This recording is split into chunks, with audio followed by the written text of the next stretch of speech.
सर्वप्रथम जम्मू कश्मीर के कठुआ में भारत की सेना के वाहन पर आतंकी हमले की जो अत्यंत दुखदाई खबर आई है, इस दुखदाई खबर से अभी जब जो सारी डिटेल्स जैसे सामने आई हैं कि हमारे 5 हमारे सैनिक शहीद हुए हैं, 5 और को गंभीर चोटें आई हैं। सबसे पहले मातृभूमि के लिए अपना सर्वोत्तम बलिदान देने पर हम अपने शहीदों को नमन करते हैं, भावपूर्ण श्रद्धांजलि अर्पित करते हैं और सभी शहीद परिवारों के प्रति हम संवेदना व्यक्त करते हुए ये कहना चाहते हैं कि न सिर्फ भारतीय राष्ट्रीय कांग्रेस पर प्रत्येक भारतवासी शहीद परिवारों के साथ इस दुख की घड़ी में।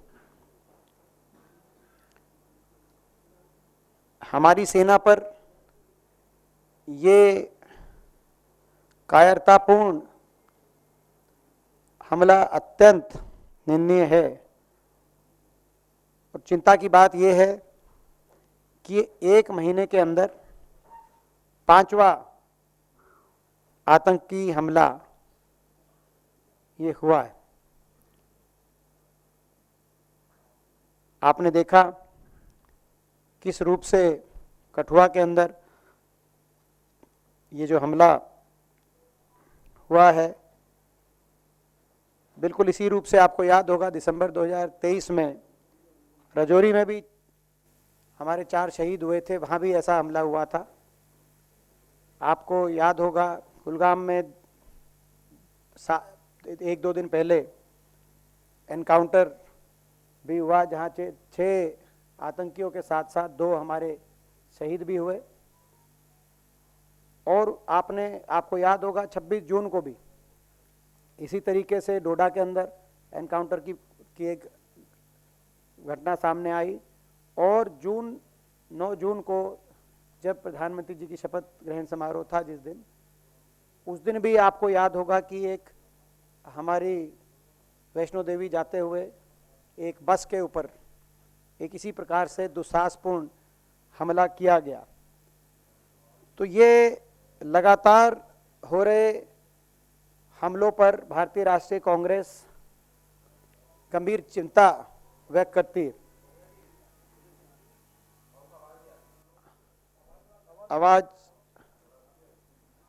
हम गंभीर चिंता भी व्यक्त करते हैं और हम चिंता के साथ साथ हमारा ये मानना है कि जिस गंभीरता से सरकार को लेना चाहिए उस गंभीरता सरकार नहीं ले रही। तो एक जिम्मेदार विपक्ष के नाते हम सरकार का ध्यान इस ओर खींचना चाहते हैं, आग्रह करना चाहते हैं इसको सरकार पूर्णतः गंभीरता से ले और सभी देशवासी और एक जिम्मेदार विपक्ष के रूप से भारतीय राष्ट्रीय कांग्रेस के रूप में हम भी हर तरीके से सरकार जो कदम उठाएगी देश की सुरक्षा के मद्देनजर उस हर कदम का सहयोग करने के लिए हम तत्पर हैं। सभी देशवासियों की एक भावना है कि ये जो आतंकी जो हैं इनको उन्हीं की भाषा में जवाब भी दिया जाए और हम अपनी ओर से पूरा सहयोग भी देने को तत्पर हैं। और कुछ मगर सुझाव और कुछ सवाल एक जिम्मेदार विपक्ष के रूप में हम सरकार के संज्ञान में, सरकार के समक्ष हम रखने चाहते हैं। हमारा ये मानना है, जैसे कि राहुल जी ने जो कहा कि लगातार हो रहे आतंकी हमलों का हल कठोर कार्रवाई से होगा, ना खोखले भाषणों का, ना खोखले भाषणों से और ना झूठे वादों से। आज उनका ये वक्तव्य आया है अनकोट। तो जो राहुल जी ने जो कहा, ये हमारा जो स्टैंड है वो आपको इससे इस बात से समझ में आता है। एक इस संदर्भ में एक दो महत्वपूर्ण जो बातें हैं वो आपके माध्यम से हम देश के और सरकार के सामने रखना चाहते हैं अत्यंत चिंता के साथ। एक बड़ा चिंता का विषय, डिस्टर्बिंग ट्रेंड एक सामने आया कि जो जम्मू क्षेत्र है, जम्मू क्षेत्र में खास तौर पे जो पीर पांजाल के दक्षिण में जो सारे राजौरी, पुंछ, रियासी, जम्मू, ये जो सारा जो क्षेत्र है, पहली बार ऐसा दिखाई देता है कि आतंकवादियों ने इसको, इस क्षेत्र को अपनी एक्टिविटी का केंद्र बनाया है। लगातार इस क्षेत्र में ये जो सारे घटनाक्रम हो रही है, जो सारे ये इतने इंसिडेंट्स हुए हैं, लगातार इस क्षेत्र के अंदर आ रहे हैं। और डेटा ये इंडिकेट करता है, जैसे कि आज तक की खबर आई है, कि जम्मू क्षेत्र में जनवरी 2023 के बाद आतंकवादी घटनाओं में नागरिकों और शहीद हुए सुरक्षा बलों के जवानों की संख्या लगभग दुगनी हुई है। यानी जनवरी 1, 2023 और जून 2024 में जहां एक और 42 सिविलियन सिक्योरिटी फोर्सेस की कैजुअलिटीज हुई थी, इससे पिछले पीरियड में 24 हुई थी।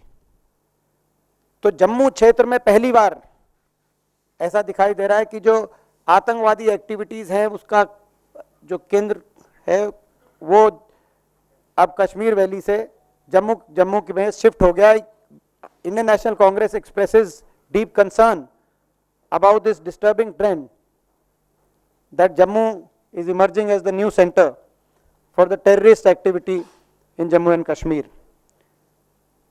और इतना ही नहीं, ओवरऑल भी अगर हम देखें तो साउथ एशियन टेररिज्म पोर्टल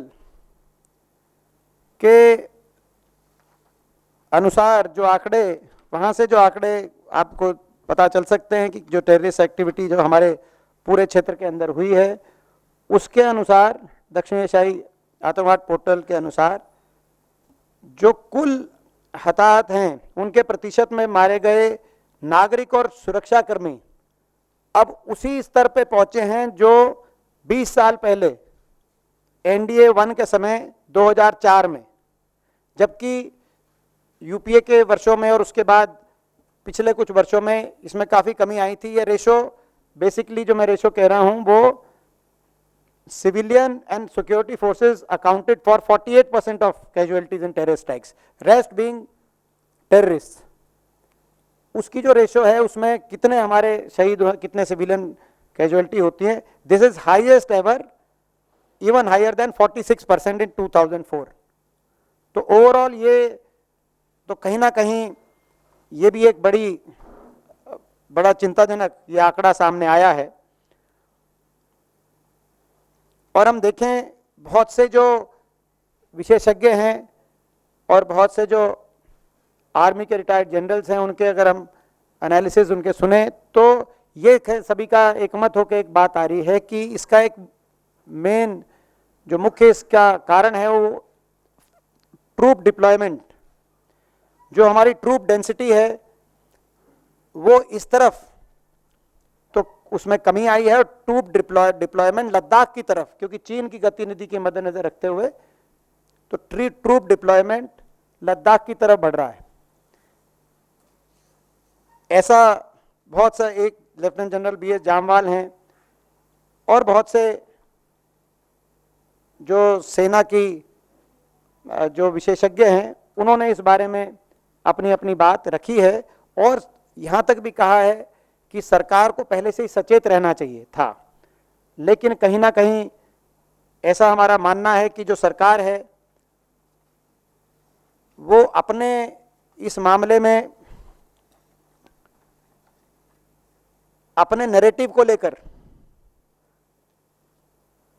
इतना ओवर कॉन्फिडेंस के साथ अपने नैरेटिव को देश के समक्ष रखने में ज़्यादा उनका ध्यान है, और धरातल पे क्या परिस्थिति बन रही है वहाँ पर जम्मू कश्मीर में, उनको लेकर सरकार उतनी गंभीर नहीं है। आपको मैं बता दूं कि आपको याद होगा, इसे कई पहलू हैं। आपको ये भी याद होगा कि भारतीय जनता पार्टी की सरकार ने जब भी कभी कोई बड़ी ऐसी स्कीम लेके आते हैं तो कहीं ना कहीं वो जम्मू कश्मीर के आतंकवाद से उसको जोड़ के कहते हैं कि आतंकवाद समाप्त हो जाएगा। नोटबंदी की जब योजना लेके आए तब भी ये कहा कि आतंकवाद का सफाया हो जाएगा काले धन के साथ। जब विशेष दर्जे का राज्य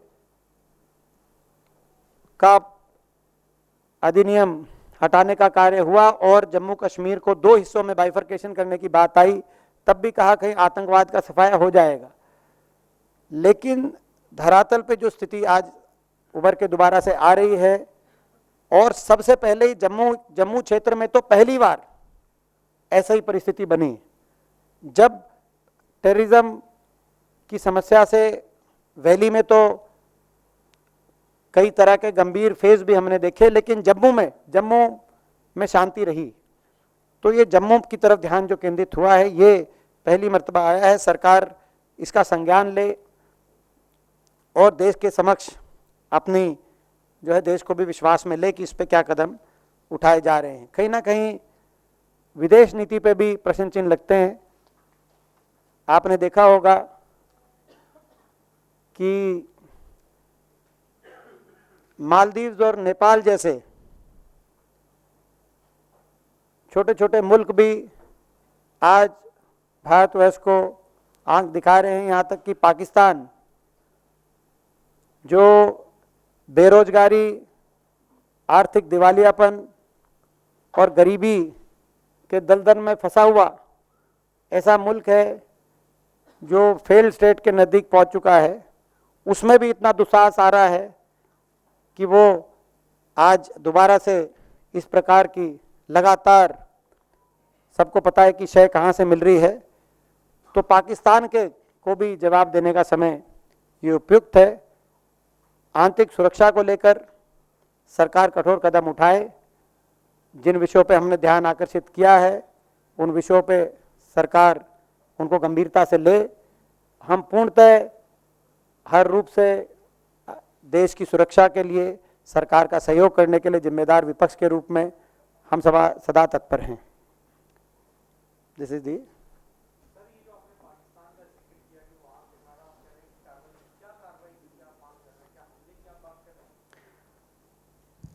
देखिए,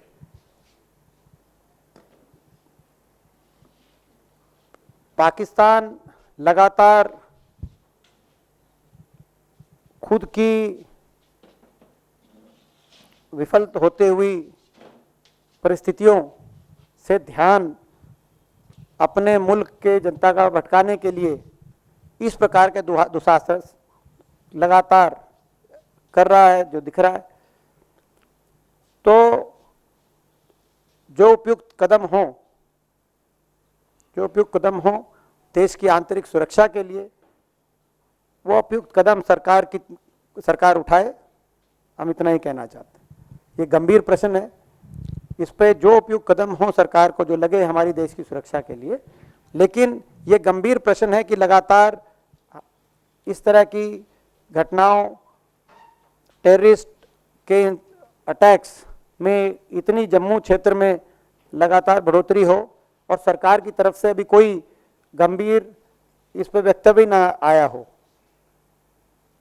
माननीय प्रधानमंत्री जी या सरकार के किसी वरिष्ठ मंत्री की तरफ से कोई गंभीर वक्तव्य इस पर नहीं आया अभी तक। ये जम्मू क्षेत्र के अंदर जो ये इस तरह के आतंकी घटनाएं हुई हैं, तो वक्तव्य भी आना चाहिए। हम वक्तव्य की भी मांग करते हैं। दीपेन जी एक सवाल इधर से। अगर कोई एक बार फिर सर्जिकल स्ट्राइक होती है तो क्या कांग्रेस उसका समर्थन करेगी? देखिए, पहले क्या परिस्थिति है,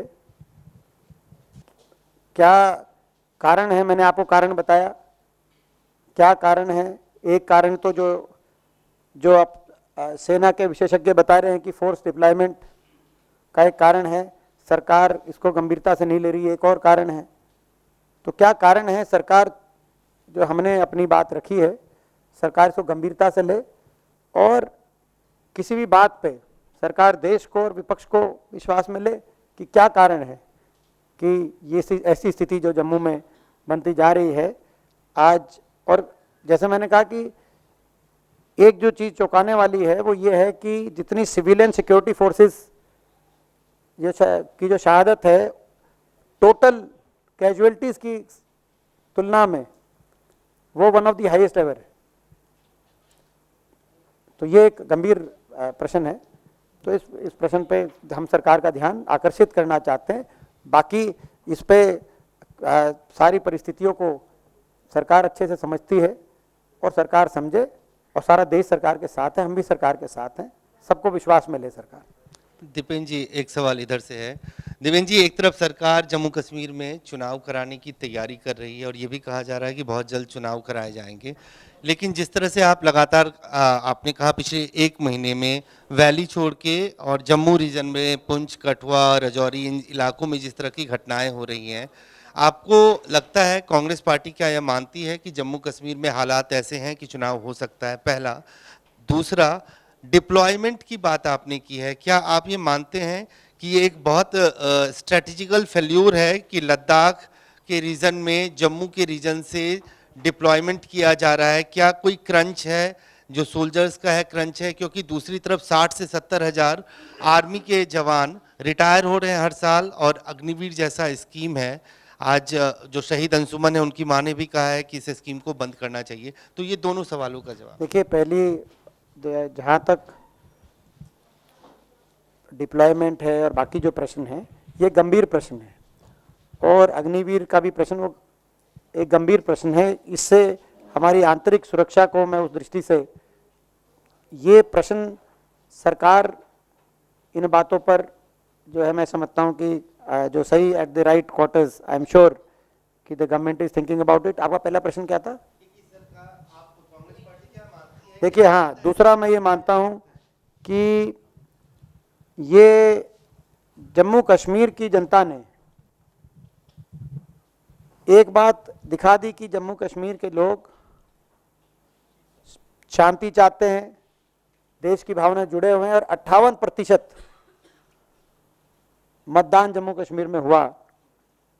तो एक मैं समझता हूँ जम्मू कश्मीर के लोगों ने ये एक बात रखी है और कांग्रेस पार्टी का शुरू से इस पे स्टैंड रहा है कि सरकार को वहाँ पे चुनाव कराकर चुनी हुई सरकार जम्मू कश्मीर के लोगों को देनी चाहिए। क्या आने वाले पेंद्र जी क्या आने वाले पार्लियामेंट सेशन में भी कांग्रेस ये मुद्दा उठाएगी और प्राइम मिनिस्टर से इस पे स्टेटमेंट की डिमांड करेगी? I think suo moto the government should give a statement on this, I think in the national interest. Deepender ji, Haryana से जुड़ा हुआ सवाल है। अभी अभी एक महत्वपूर्ण नियुक्ति की है बीजेपी ने, मोहनलाल बडोली को बीजेपी का प्रदेश अध्यक्ष नियुक्त किया है। इस नियुक्ति को प्रदेश की चुनौती के तौर पर कैसे देखते हैं चुनाव से पूर्व? हरियाणा के लोगों ने मन बना लिया है,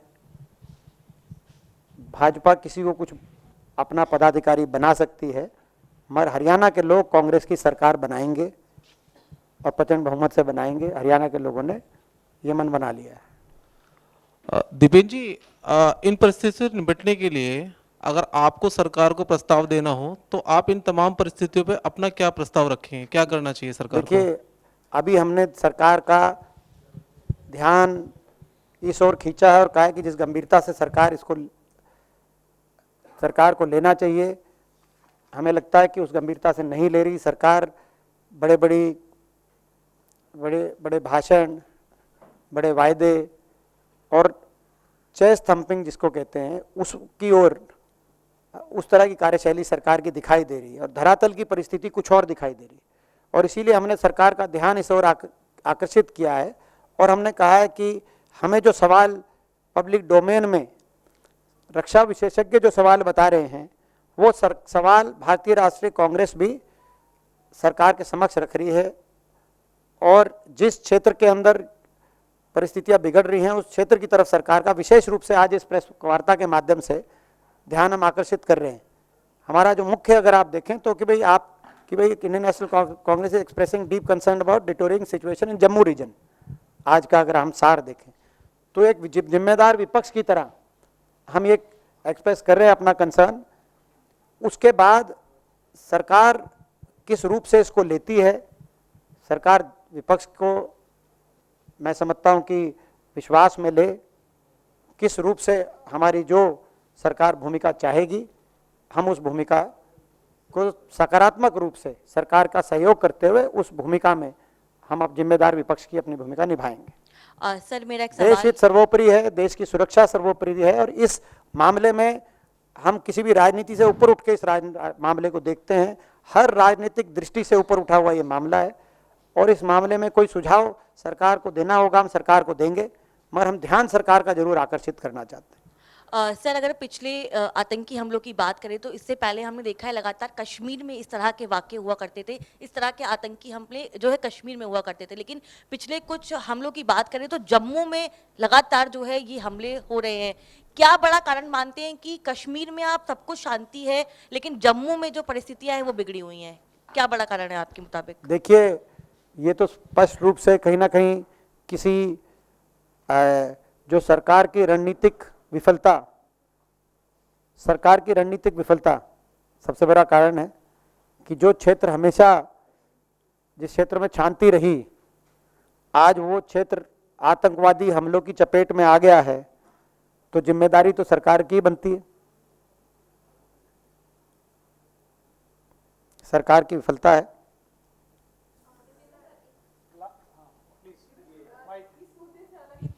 मॉस्को में है प्रधानमंत्री, इसी मुद्दे पे है। हाँ एक ये हरियाणा वाली खबर कंफर्म है क्या ये वैसे? हाँ रिलीज आ गई है। अच्छा, मैं क्योंकि वो प्रदीप पूछ रहे थे ना तो मुझे लगा कि प्रदीप का ऐसा ही कई बार। दीपेंद्र जी, प्रधानमंत्री मॉस्को में है और वहाँ वो ये कह रहे हैं कि पिछले 10 साल में देश में जो काम हुआ है वही काम हुआ है, सबसे ज्यादा विकास इस 10 सालों में हुआ है और जो भी देश में आते हैं वो कहते हैं कि अब विकास की ओर देश बढ़ रहा है। क्या कहेंगे? ये सवाल बच्चों का हॉस्पिटल जो है यूक्रेन में, जो बच्चों का हॉस्पिटल अटैक हुआ है, क्या प्राइम मिनिस्टर इसको हाईलाइट करेंगे? और जो बायलैटरल टॉक्स हुआ है उसमें प्राइम मिनिस्टर ने इस बात को हाईलाइट किया है। देखिए, वो क्या कह रहे हैं आज का हमारा विषय नहीं है। वहाँ जब जा रहे हैं रशिया में, मॉस्को में, वो देश के प्रधानमंत्री हैं। लेकिन मैंने जो आज के विषय के बारे में संदर्भ में कहा कि अभी तक प्रधानमंत्री कार्यालय से या भारत सरकार से इतनी बड़ी आतंकी घटना जो घटी उसके बारे में कोई वक्तव्य नहीं आया है, ये अस्वीकार्य है। वो इस बारे में देशवासियों के सामने कोई वक्तव्य रखें।